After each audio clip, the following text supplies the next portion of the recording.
Semua yang perlu Anda ketahui tentang Stasiun Luar Angkasa China Tiangong versus Stasiun Luar Angkasa Internasional ISS. Nama saya Ricky Suwarno, berdiri di atas pundak dua superpower Amerika Serikat China melihat masa depan Indonesia. Setiap malam ketika kita melihat ke atas, ada titik terang di langit sejauh 400 km di atas kepala kita. Itu adalah stasiun luar angkasa China, Tiangong, yang dapat mengelilingi bumi setiap 90 menit. Mungkin Anda juga pernah mendengar tentang Stasiun Luar Angkasa Internasional disingkat ISS. Lalu ada netizen bertanya, kan sudah ada Stasiun Luar Angkasa Internasional, mengapa China masih menghabiskan puluhan miliar dolar untuk membangun stasiun luar angkasanya sendiri? Jawabannya cukup menyedihkan bagi China. Pertama-tama, mari kita sekilas mempelajari apa itu stasiun luar angkasa. Stasiun luar angkasa itu setara dengan hotel di luar angkasa. Ketika manusia menjelajahi luar angkasa, di mana waktu untuk melakukan penelitian ruang angkasa berawak membutuhkan waktu yang sangat panjang, sehingga manusia perlu membangun stasiun terapung di luar angkasa, supaya para astronot dapat beristirahat dan terus melakukan penelitian ilmiah. Contohnya, stasiun ruang angkasa China Tiangong terdiri dari 5 bagian, yaitu modul inti, pesawat ruang angkasa berawak, pesawat ruang angkasa kargo, dan 2 modul eksperimental. Saat ini, ada 3 astronot China sedang melakukan penelitian di stasiun Tiangong. Jika pesawat ruang angkasa Shenzhou diibaratkan sebagai mobil transportasi, maka Tiangong 1 dan Tiangong 2 setara dengan rumah 1 kamar tidur dan 1 aura. Artinya, stasiun luar angkasa Tiangong itu seperti hotel dengan 3 kamar tidur, 2 aula, dan 1 ruang penyimpanan. Kembali menjawab pertanyaan di atas, mengapa China tidak bergabung dengan ISS? Ceritanya terlalu panjang, long story short, tapi bisa dirangkum dalam satu kalimat, yaitu Amerika Serikat tidak mengizinkan China bergabung dengan stasiun ISS. China adalah satu-satunya negara yang diblokir. Sekarang pertanyaannya, mengapa Amerika Serikat begitu takut dengan China? Sebelum runtuhnya Uni Soviet adalah negara paling kuat di dunia dalam teknologi antariksa, dan Amerika Serikat hanya bisa menduduki peringkat kedua dunia. Setelah disintegrasi Uni Soviet, Amerika Serikat berinisiatif mencari kerjasama dengan Rusia untuk membentuk stasiun luar angkasa bersama. Pada tahun 1993, Amerika Serikat dan Rusia mengusulkan untuk membangun stasiun luar angkasa internasional. ISS didirikan pada tahun 1998 dan selesai dirakit pada tahun 2011.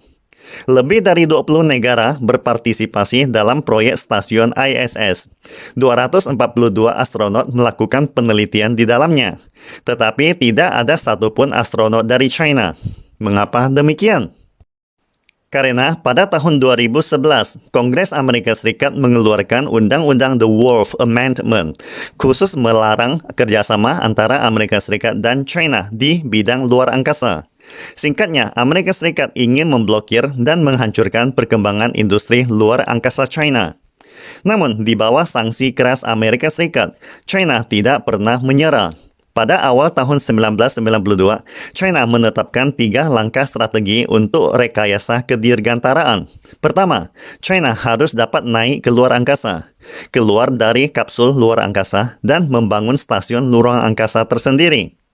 Dari Shenzhou 1 hingga Shenzhou 14, dari Tianzhou 1 hingga Tiangong 2, stasiun luar angkasa China telah berhasil dikembangkan dari nol, dari dibully menjadi kuat dan mandiri. Pada akhir tahun 2022, China akhirnya akan memiliki stasiun luar angkasa Tiangong yang mereka dambakan selama 30 tahun. Bila dibandingkan dengan stasiun luar angkasa internasional ISS, apa kelebihan stasiun luar angkasa Tiangong China? Pertama, stasiun luar angkasa China lebih ekonomis. Stasiun ISS yang dibangun oleh banyak negara telah menelan biaya 160 miliar dolar. Stasiun luar angkasa Tiangong China hanya menelan biaya 10 miliar dolar. Kedua, stasiun luar angkasa Tiangong dibangun oleh talenta China sendiri, tanpa bantuan negara lain. Semua operasi peralatan di stasiun Tiangong ditandai dalam bahasa Mandarin. China memiliki pengendalian sepenuhnya atas Tiangong, sehingga astronot dari negara lain harus mengerti bahasa Mandarin jika mereka ingin bergabung. Ketiga, stasiun ISS berbobot sekitar 480 ton, sedangkan stasiun luar angkasa Tiangong hanya berbobot 180 ton. Dengan kata lain, stasiun Tiangong hanya seperempat dari stasiun luar angkasa internasional ISS, tetapi telah merealisasikan lebih dari 90% fungsi stasiun ISS. Bahkan banyak penerapan teknologi terkini yang jauh lebih canggih dari ISS. Salah satu contohnya adalah Space Robotic Arm Tiangong. Faktor keempat, stasiun luar angkasa Tiangong tampak teratur dan bersih, sedangkan stasiun ISS tampak berantakan. Sampai media Amerika Serikat mengatakan, stasiun luar angkasa Tiangong mengerdirkan stasiun luar angkasa internasional.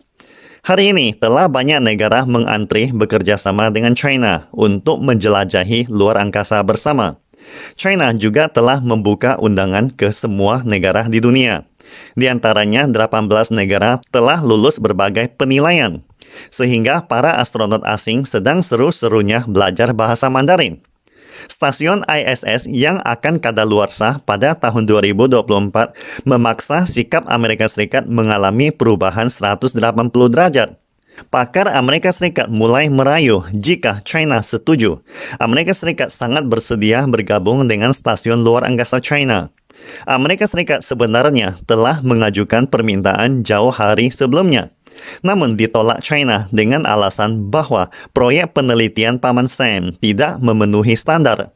Inilah alasan yang dipakai Amerika Serikat ketika menolak China untuk bergabung dengan stasiun luar angkasa internasional ISS 30 tahun yang lalu.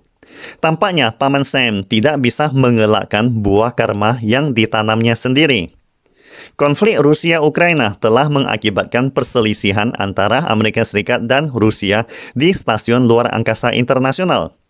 Rusia bertekad mengakhiri kerjasama dengan Amerika Serikat dan beralih ke pelukan China.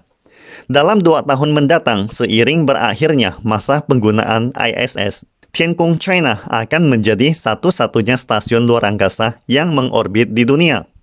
China menggunakan 30 tahun melakukan penelitian sendirian membangun stasiun luar angkasa yang menelan biaya puluhan miliar dolar, tidak hanya telah menaikkan reputasinya, tetapi signifikansi strategis di baliknya sangatlah besar. Stasiun Tiangong tidak hanya akan mendorong kemajuan ilmiah dan teknologi terkait dengan rantai industri sains dan teknologi kedirgantaraan China, tetapi juga akan mengumpulkan fondasi ilmiah bagi peradaban manusia untuk berimigrasi ke luar angkasa di masa depan. Seperti diketahui, ruang angkasa adalah lingkungan vakum tanpa bobot. Di stasiun luar angkasa, astronot dapat menggunakan lingkungan luar angkasa untuk melakukan banyak penelitian ilmiah seperti biologi, kedokteran, kimia, fisika, dan bidang lainnya. Di samping itu, teknologi untuk pasien tuli bawaan, implan koklea, diagnosis ultrasound, teknologi telemedicine, pembiakan luar angkasa, mie instan, popok, dan lain-lain, semuanya adalah hasil pengembangan di luar angkasa. Penelitian ilmu luar angkasa telah membawa kabar baik bagi umat manusia. Kesimpulannya, dunia kedirgantaraan mewakili tingkat ilmiah dan teknologi tertinggi umat manusia saat ini. Barang siapa yang dapat membuat inovasi di bidang ini akan memimpin dunia masa depan. Tampaknya dalam ras manusia untuk supremasi ruang angkasa, China telah meletakkan fondasi yang sangat kuat dan berjalan di garis terdepan. Pastikan Anda subscribe dan follow akun ini supaya senantiasa mendapatkan info terbaru tentang teknologi terkini AI berkaitan. Salam Indonesia Maju!